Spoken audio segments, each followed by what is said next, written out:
Hello guys, welcome to yet another video. This is my review of the 2024 Saudi Arabian Grand Prix that happened over the weekend. If you're wondering why this video is coming late, it's simply because when I was recording I thought like I had my microphone plugged in to my phone.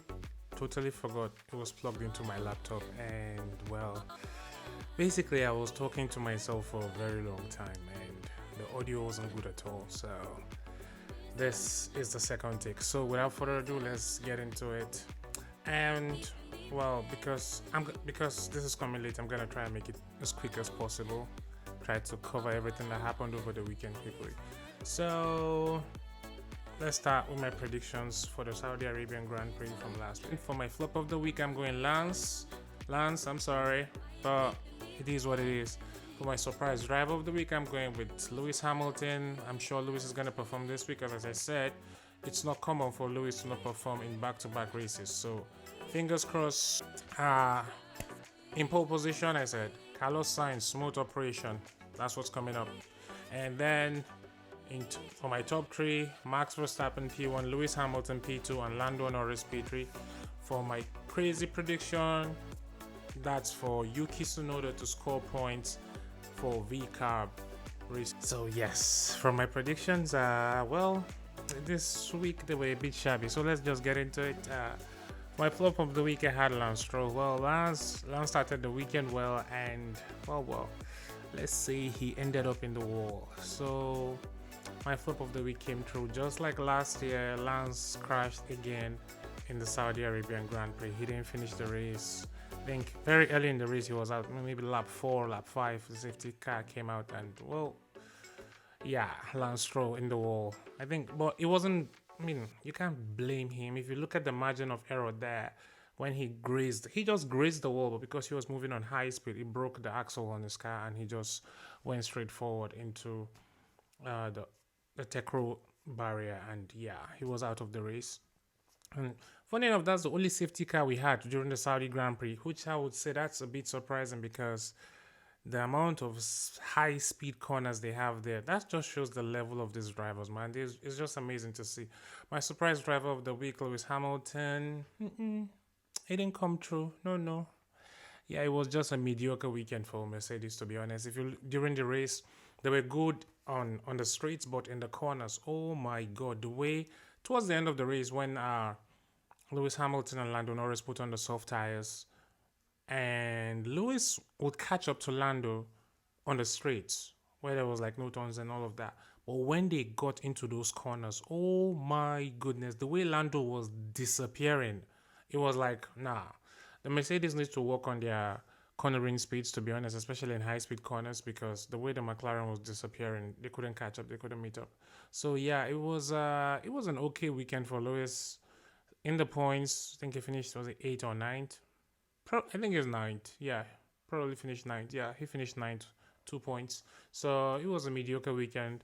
And for pole position, I had Carlos Sainz, but this didn't come true because Sainz did not participate at all in the qualifying session. So Carlos Sainz was diagnosed with appendicitis, unfortunately, and yeah, but his surgery was successful. He even came to the track, but everyone could see that. Yeah, that was not really a good idea because he was walking very slow and had to be very careful in everything he did. I'm sure they even stopped fans from going close to him because that would have been precarious for him. But anyway, yeah, Carlos Sainz didn't participate in the qualifying, so he wasn't on pole. He wasn't even in the race entirely. He was replaced by Oli Bierman. We'll get to Oli Bierman in a second. But on pole, it was Max Verstappen. That guy, he was just something else. He set the fastest lap record at the Saudi Arabian Grand Prix. Like, I think those that have been watching Formula One for a long time, that lap he gave for qualifying, that was basically the lap he was on in 2021, where in the final corner, because of the amount of speed he took into the corner, he crashed into the wall. But this was just perfection. He was 3 tenths to second place, which was Charles Leclerc. No surprise there. Anyway, yeah, Max on pole, and also the top three, I went for Max, Lewis, and Lando. Well, the race ended with Max, Sergio Perez, and Charles Leclerc, so I only got one there too as well. So not really surprising, but what I would say is for P2, the fact that Sergio Perez came P2, I think I'm very happy for him that the fact that this year he's becoming consistent, even though he got an unfortunate 5 second penalty during the pit stops for an unsafe release. For me, it was a safety car period. Of course, there are going to be a lot of cars coming into the pits. Yes, everyone should be more careful, but I don't think it was warranted for them to give him a 5 second penalty. But even with that, he pulled almost 11 seconds clear of Charles Leclerc. Immediately the race came back on. So yeah, both Red Bull drivers on fire at the moment. So yeah. And in P3, Charles Leclerc just did the best he could and brought that car home. There was nothing better he could do. If there were no Red Bulls, he would have been P1 and by a distance for sure. So yeah, he did well. I think even he himself, he said it after the race. It was a boring race for him, to be honest, because there was nobody he was fighting with. I mean, the Red Bulls are in front. Nobody's gonna fight with them. Max, Checo, then Charles. Yeah, and with Charles, the Ferrari 2 is also better than the other cars in race stream. So, well, there's nothing else they could do there as well. They can fight with Charles. So Charles was just all alone, just like the way Max, Checo were all alone throughout the race. And my crazy prediction for the week was Yuki Tsunoda to score points. Well, Yuki didn't score no points. I think Yuki finished maybe 15th or 16th in the race. I would say something. Honestly, I don't know what happened to the Racing Bulls team, Visa Cash App Racing Bulls team. I don't know what happened to them, but whatever happened, they need to fix up. They finished last season very strong. During the preseason testing, they were looking very good as well. So it's quite surprising to see that they have fallen off this bad. I think it's too early to say they've fallen off, but we expecting better. Like if there was a team that was fighting for points like the P9, P10, when there's some bit of chaos, like let's say over the weekend, where one of the Aston Martins, which is that of Lance Stroll, crashed, the team that we expect to be there is VCAP. Basically, the Racing Bulls team, they need to be there. But, well, it didn't happen for them. I hope they fix up quickly. Honestly, Yuki started well, but nah, there was no pace in that car, to be honest, to do anything. And for Daniel Ricciardo, honestly, if that guy is to be auditioning for the Red Bull team, no, this is not how he's supposed to do it. I think Daniel Ricciardo needs to step up his performances. So far, it's not been good because Yuki has beat him in qualifying sessions based on positions. And Yuki was in Q3 over the weekend, so it's tricky for Daniel. Daniel needs to step up. Next race is in Australia in 2 weeks, so we'll see what Daniel brings then, because it's his home race as well. He's Australian. I'm sure maybe with home support he can do something better.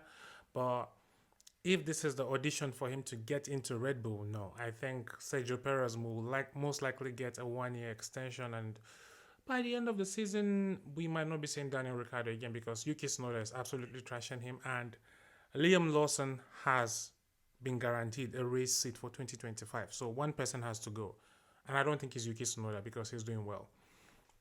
So yeah, that's it for my predictions. And now, so let's go discuss what happened over the weekend. I think the race this weekend, I think you would say, just the second race into the season. I wouldn't say it was the most exciting, but it's the most exciting we've gotten over the 2 races we've had. The first race was it was straight up from the beginning. I think the best action we had was between the Ferraris, and that was it.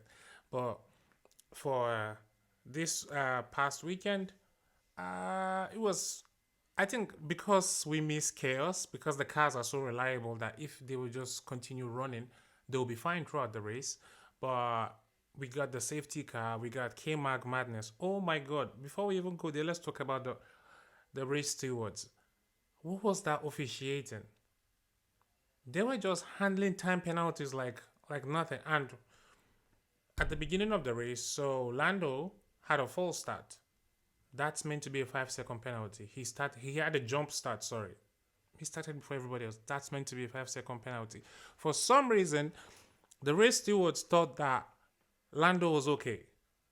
I would never understand that. But apparently there's a more technical way to determine that. Like there's some these cars are so advanced that there's some light that goes off on the car if someone has a jump start, and that light didn't go off on Lando's car, so the race stewards didn't think that it was worthy of a penalty. Very interesting. Who knew that? But anyway, it is what it is, and yeah. And I think the second one, who was it? It was Kevin. Then that was the Sergio Perez with the 5 second penalty during the pit stops. That's during the safety car. And then now, Kevin Magnuson's time penalty. Honestly, I do not understand how K-Mag was given two 10 second penalties. Okay, first, I understand the first one. Like, I get it. There's racing incident. I mean, he didn't give Alex Albon space, but they just rubbed each other's like front wings, and that's it. At most, a 5 second penalty. At most. But if you watch the race watch along, which I had like during the race, you would see I was complaining at a particular point that it's not fair on K-Mag to receive that kind of penalty. 10 seconds for what? Alex Albon continued the race. I think Albon finished in 13th or 14th. Just, I mean, he finished ahead of K-Mag anyway because of the K-Mag got in total 20 second time penalties. But one thing K-Mag did, sorry, okay, before I go to what K-Mag did, the second time penalty was for cutting the track. So cutting the track in the sense that he goes off the track, gain a position, and he didn't return it back to the driver. So I think at the beginning of the season, there was a new rule change. Normally, when you cut the track and overtake a driver, you're given a 5 second penalty. But most drivers, because when they get in front, they have clean air to run, and clean air helps your car move better anyway. So they can build that 5 second gap during the race. So it doesn't really affect them like that. So, but the new rule was to give them 10 second penalties. So they would think of giving back the position instead of continue running as they would do last year. But yeah, I guess I understand that one, but still, it was so harsh. Honestly, if it's the way the pass wasn't, I don't think. I mean, I wanted UK to score points, but that pass wasn't what 10 seconds. I mean, 5 seconds was okay, but well, they gave him 20 seconds. But then Kevin Magnussen did crazy. When I mean, he pulled out all the stunts. It was like, okay, you guys have messed up my race. All of you, I'll mess your race up as well. So everyone behind him, he held them back. No, like if you overtook him, he was gonna come back and get you. There was no way, and he did that well. I think he slowed down everyone behind him to the extent that his teammate right ahead of him, Nico Hulkenberg. Thank God, Nico Hulkenberg had some good luck this week. I mean, except during the qualifying session, I think he started the race P15 because his car lost power. But during the race, Nico drove so well. But thanks to Kevin Magnussen, Haas were able to finish 10th and get points in the constructors championship. So now we have the top five teams and Haas are the only teams that have scored points this season. So it was just an amazing strategy. Nico Hulkenberg he was like he packed him. You know when Jose Mourinho packs a bus, nobody is passing. That's basically what K-Mac did. And oof, nah, that was. I have never been caught between giving someone the driver of the day and like you were very rough, you know. So it was that kind of performance. But honestly, it was a masterclass from Haas. That strategy was very good, and K-Mac pitted, came out in front, and boom, off he went, and that was it. That was it. Haas got points. I think shout out also as well to Fernando Alonso finishing P5. Honestly, and that Aston Martin is a big surprise. It's a really big surprise. But I think if you'll have added a few more laps, George Russell would have overtaken Fernando Alonso. But for him to finish P5, honestly, it's in that car, nah. But let's see. Let's see what happens, because I see there's a lot of rumors on F1 Twitter that Max Verstappen might be leaving Red Bull. So you don't know. You never know that he might be going to Mercedes. Let's see how that one goes. And maybe you might see Alonso in a Red Bull car, guaranteed for sure. He's going to be a world champion. In that car? No. Anyway, yeah. So, and for the final thing I'm going to cover today is going to be Oliver Bierman. So, Oliver Bierman He's an 18-year-old F2 racer, which I think after the race on Saturday, but he started the race as the third youngest driver ever to drive a Formula One car, and the youngest driver ever to drive for Ferrari in Formula One. Pretty impressive, honestly. I think he came into that weekend not knowing that he would even race in Formula One because he had his Formula 2 qualifying session. He had done that, and then coming to the qualifying session for F on sorry. So he had done his qualifying session in F2, but then on the second day of the F1 calendar for that weekend, Carlos Sainz couldn't make it, so they had to call up as he is a reserve driver for Ferrari. He came out and he went for FP3. He did well, understood the laps, and honestly, he didn't make a single mistake. He did everything well. I mean, and he qualified P11. For someone who say for what that car has, he should be reaching Q3. But man, it's his first race ever in Formula One. I think he did very well. He was very close to knocking Hamilton out of Q2. So yeah, he did well, and he started the race in 11th and finished 7th. Handled the race graciously. He did very well. I think that guy. I think what these young drivers are showing us is just basically we need more young drivers in. I think Liam Lawson proved that from last year after he replaced Daniel Ricciardo for like 3 or 4 races, and now we have Oliver Bierman, who has showed himself to be very good potential. I mean, I think if not because Lewis Hamilton was going to be driving for Ferrari next year, I don't see a reason why they wouldn't put Oliver Bierman in that car. So yeah, that's basically it for the weekend. If I missed anything, let me know in the comment section. But yeah, also there's no Formula One for the next 2 weeks, so I'm gonna make some reaction videos. I think I have seen some noteworthy content on YouTube, very good stuff from other people, so I'll just react to some of the stuff they had and keep you entertained before the next Formula One weekend comes along. So yeah, from me to you, stay blessed. Ciao. I'll see you soon. Take care.